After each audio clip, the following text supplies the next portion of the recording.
All right, folks, Yishai Fleischer here, broadcasting from Judea to the world. You're a part of it wherever you are. I had the privilege of being on the big TV show called Piers Morgan Uncensored. It gets millions of views on YouTube, etc., social media. And I was there with a panel of all Jews and ostensibly Israelis. And some of them were anti-Israel, and as oftentimes appear on Piers Morgan's show. And at the same time, there was Jonathan Conricus and myself who were pro-Israel. Let's watch a little bit of a highlight reel and comment on some of the stuff that went down on the Piers Morgan show. Let's have some fun. The Rahm Emanuel comments I thought were very striking. He's a very high-profile American Jew, basically saying it's time for America to stop treating Israel as an exceptional country that is worthy of our billions of dollars of support. They should be treated the same as everybody else. And that comes with the backdrop of this Pew Research Center survey showing that more than 60% of Americans now view Israel unfavorably. Are you, as somebody who advises the Israeli government, are you aware of this potential crisis? Are you concerned about it? Or do you not care? Yeah, so of course we're concerned about Israel's image around the world. There's no question about it. And there is a crisis. There's no doubt about it. It's fueled in part by anti-Israel media and by very serious work by anti-Israel elements. They might be in Qatar, they might be in Russia, they might be in Iran, they might even be in China via TikTok. We are certainly concerned about it. No doubt about it. We're concerned about it. But that doesn't mean that we can give up our fight to exist. But if you ask the average person, the average Israeli who's sitting in cafes, he thinks this war is just. He knows that we've got to push back bad guys. He knows that we have to restore life to the northern communities and to the Gaza envelope communities. We've got to restore that life. We can't allow the jihad to come and crush us. And that's what Iran has been doing. It's been creating a chokehold with its proxies, Hezbollah and Hamas. They plan to murder us. They plan to destroy us. And they did a pretty good job on October 7th. Now we're pushing them back. And the average Israeli is proud of the war that we have fought. And the fact that we're not as liked around the world, that's really a shame. It's too bad. People like Jonathan doing an amazing job explaining Israel. But with regard to Rahm Emanuel's statements about money to Israeli armament, I agree with Rahm Emanuel. Let's not receive any more handouts. Let's make what really these funds are. Let's rename them, which is joint development funding for munitions. Israel is battle theater testing the F-35 and it's generating tons of sales around the world because Israel is actually the best ally the United States has, the fighting ally. Look at the NATO allies. They've been getting money for years for defense. They've done nothing to defend the United States. They're just receiving handouts. Israel has shown itself throughout this process as strong economically, militarily. And I think there's going to be a shift back at the end of this war when people see who's standing in this war. But you know what I would say? Okay, but what I would say to that, Yishai, is that, I remember in the Iraq War, one of the most devastating images that came out of that war was the Abu Ghraib image of American troops abusing Iraqi civilians. And it shocked America and so on. This image that came out overnight of this IDF soldier desecrating a statue of Jesus Christ, but as a singular image, when you're trying to persuade a country like America, which is majority Christian, so has hundreds of millions of Christians living in it, when you're trying to persuade them of the validity of committing the American military, hard to imagine a more damaging image.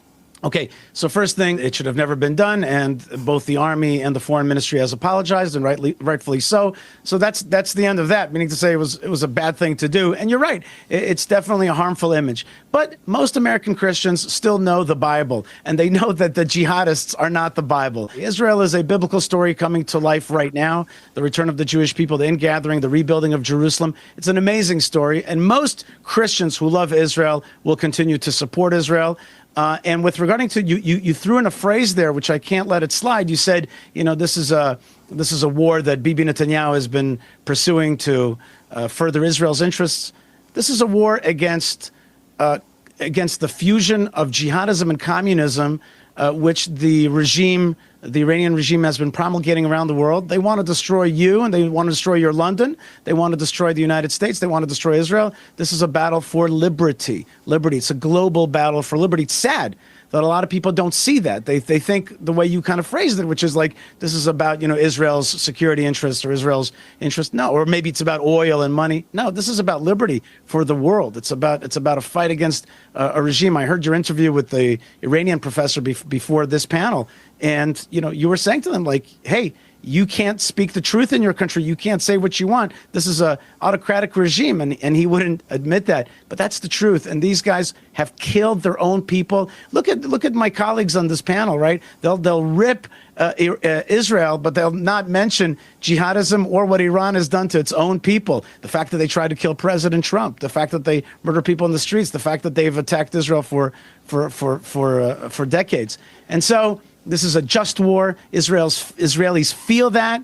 Bad actions like the destruction of this Christian statue is wrong, and we'll rectify it. But the war is just, and we're going to keep fighting and be successful. And people will be with us. Lovers of the Bible and lovers of Israel will see the truth. So, okay, we're talking about a lot of the issues that are hot today. The statue, it's a perfect storm. It went out around the world. But the bottom line is that lovers of Israel know that God is working through Israel to come back into this world and to rebuild the temple in Jerusalem. And that's what this thing is all about. And that image it was a way to it was an unfortunate moment that really will drive a wedge between some people. But most people will see through it, and we'll keep going. We'll keep going. What the real mission is of Israel. And the as I was saying, really lovers of Israel and lovers of God, lovers of the Bible, we have a long vision. We see the big picture, and we're not going to allow ourselves to be very easily distracted from the big picture of what God is doing. And anybody whose mom read them the Bible since they were, children, just they know the big truth. The ingathering has been promised. There's a few words that I've noticed Israel's enemies will never talk about. The ingathering of the exiles. It's like, whoa. It's like there's 7 million Jews living in the land of Israel. And the other word is they'll never talk about jihadism. So I'm always using those two terms. Ingathering of the exiles, Jerusalem being built, meaning to say to show the great light that's coming out. And the promise that is coming to fulfillment in our time. And on the other side, they play it off as though the so-called Palestinians just want, a two-state solution. But what they want is the destruction of Israel because of their jihadism. So those are the words that the bad guys will never use. Let's get back to it. I want to just ask Yishai this question, which is, we hear a lot that Israel is the only democracy in the Middle East. When you try and defend Israel on that basis of it being the only democracy, you then have a story like we saw last week, where the Knesset passes a new law where people that is the Israeli government, the authorities decide are Palestinian terrorists can be executed. Here we go. We're going to go to the big question of a law that allows Israel to execute jihadist terrorists, right? And this is what the big question is. But the same law doesn't apply to Israelis. And when I saw that, and I saw Ben Gvir with his noose on his lapel of his suit and cracking the champagne open, and what is so clearly a two-tier form of justice that only applies to Palestinians, not to any Israelis who might commit acts of terrorism. What do you say to people who say, well, this is what we're talking about? Number one, that law is not about Arabs or Palestinians. It's about jihadist terrorists, people who come to kill Israelis through an ideology, a Nazi-like ideology. It's a law trying to say we should not anymore give these people up in peace deals, the kind that Gershon Baskin negotiated. This is not that kind of thing. From now on, if somebody set out to murder Jews, we're going to get rid of them. And by the way, there was 5 people were executed in Texas in 2025. All the Arab countries around us have laws for execution. It's a death penalty. It's normative. Everybody understands it. I really don't understand why you're making it out to be so complex. If somebody comes to terrorize and murder Jews and Israelis, as Jews and Israelis, because it doesn't apply to Israelis. The law doesn't apply to Israelis. If there was a jihadist terrorist who was a Jew and Israeli, he would be absolutely underneath that law. That's just not correct. It's so simple. Somebody who comes to mass murder should be killed and never traded away. That's number one. Number two is, I never talk about Israel being a democracy. I believe that Israel has democratic principles, but I don't sell Israel to the world based on the fact that it's a democracy in the Middle East. What if there was another democracy in the Middle East? That's not the thing. This is our ancestral homeland. We have the right to self-determination. It's something called birth of nations. We have a national indigeneity that's connected to this land, proven by archaeology, proven by history, recognized. Only us. Only us. Not at all. No, see, that's the thing. And by the way, Piers, I heard your last interview, and I want to say to you, the guy says to you something like, do you believe in ethnic national states?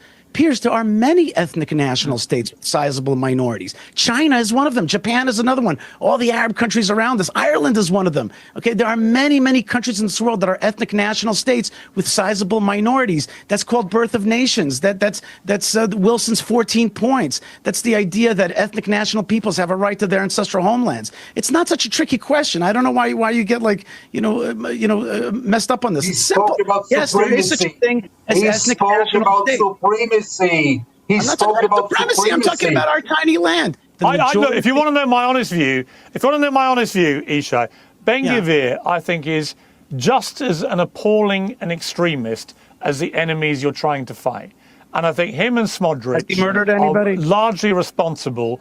Hang on, let me finish. Are largely responsible for the dwindling support for Israel in America and around the world. And I would argue it is incumbent on decent Israelis to stand up against what is being done in their names by people like Smotrich and Ben Gvir, who I think have made it crystal clear they want to kick all the Palestinians out of Gaza, they want to take back the West Bank, they want to do anything they think they can get away with.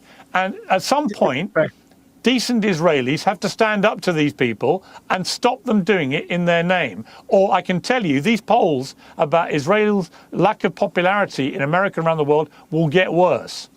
I understand your perspective, and from where you're sitting, I can understand why you see it that way. But from within Israel, when Israel's under jihadist attack, when we had governments that gave away our land and shrank us and endangered our security in the north, in Gaza, so people are tired of that. People are tired of jihadist criminality in the Negev and in the north, and they see Ben Gvir. You may see him as he's acting out and he wants to hang bad guys and he's given Israel a bad image. But from within Israel, it's like finally somebody standing up for me, trying to defend me and make sure that I have my guns to defend myself, not shrinking my army, but growing my army, making sure that I have the right to bear weapons, and if I do shoot at bad guys, that I won't be prosecuted. So people see Ben Gvir as defending. So you said Israelis should stand up against Ben Gvir, Smotrich, but they're going to be voting for them in larger numbers in the next election. So that means that your understanding from where you're sitting is not like where Israelis are seeing it. They're seeing these people as defending their rights and making sure that our children are safe. You got to remember, Piers, we got to send our wives out to go shopping and drive on these roads. We got to make sure that our kids go to school. And if they're going to be blown up, then maybe, I don't care 1,000 times if I'm disliked by somebody out in Europe, as long as my kid gets home safe. And that's what Ben Gvir is providing. But do you feel the same about Palestinian civilians or Lebanese civilians who have been killed in the last 2 or 3 years? Do I believe what? That they should have a right to liberty and safety and decency? Do you feel the same? Do you feel the same concerns for Palestinian and Lebanese civilians? No, I cannot feel the same because I'm here to defend my people that have been persecuted for 2,000 years. But I do believe that they have the same intellectually. I think that they have the same rights and the same opportunities and decencies. I think that Israel is going to provide safety for the Druze, for the average Lebanese. Remember, today the Lebanese president said that she believes that there's going to be more safety when Israel is going to be a partner for peace for the average Lebanese people, right? So Israel is a force for liberty against jihadism. Look at the Druze. What flags are they waving in Syria, in Sweden? Israeli flags. Look at the Iranian people saying, Netanyahu, come and liberate me. So of course I want to see all these people live in safety. Do you think that a bigger Israel means more people subjugated? No. It means more people liberated and defended against jihadism. Look! We're getting rid of Hamas. We're getting rid of Hezbollah. Do you think that people are going to benefit, or they're going to Look at the Golan Heights. We asserted sovereignty over the Golan Heights. Look at the people living there. They're living there in freedom and opportunity. Look at the people that we gave away land to in Gaza. Let me. That last point is very important, and I'm not sure I was given the full chance to make it, which is a very simple point, which is if you want to discuss, if you want to compare two policies, land holding, right? Winning land in war, holding on to it, declaring sovereignty, and giving people an opportunity to live there. Look at the Golan Heights. And the other policy is land giveaway, which is in the Gaza Strip. We gave away land. Which peoples worked out for which, the Druze in the Golan Heights or the Arabs in Gaza? Which life worked out better? Which policy worked out better? And the answer is very simple. When Israel's bigger, it wins land in war, wins the land of Israel in wars, pushes back the bad guys, normalizes a place, asserts sovereignty. Life is good for everybody there. But if we think that we're going to get peace through land giveaway like we did in Gaza, well, the whole thing turns into hell and a forward base for jihadism. So the answer is simple. A bigger Israel is safer for more people. It's more rights for more people. And that's the way we have to push forward. I was very happy with the opportunity to speak about a strong Israel, a bigger Israel, pushing back on jihadism and giving more people more opportunity to have a decent life, to have tourism, healthcare, roads, education, and a life without being under the thumb of autocracy. I'm happy to speak about that. And it's sad that there's so many people in the world who think that some kind of liberal progressive vision is one that actually succumbs to the autocratic, human rights violating to the nth degree of jihadism. It's an absurdity. Thank you, Hashem, for the opportunity, and thank you for helping me speak, Hashem. I hope your thoughts and your vision. I want to bless you guys wherever you are and remind you that you're part of that vision. When you go to sleep at night, you got to know that you're a builder of Israel. And so therefore, I really recommend that you join us at buildisrael.com. And when you do, and when you support our projects to restore the land of Israel and to beautify it and to teach Torah around the world, well, the world is a better place. It's more godly. Israel's stronger, and you have built Israel. And I need you. We need you. My team needs you so much.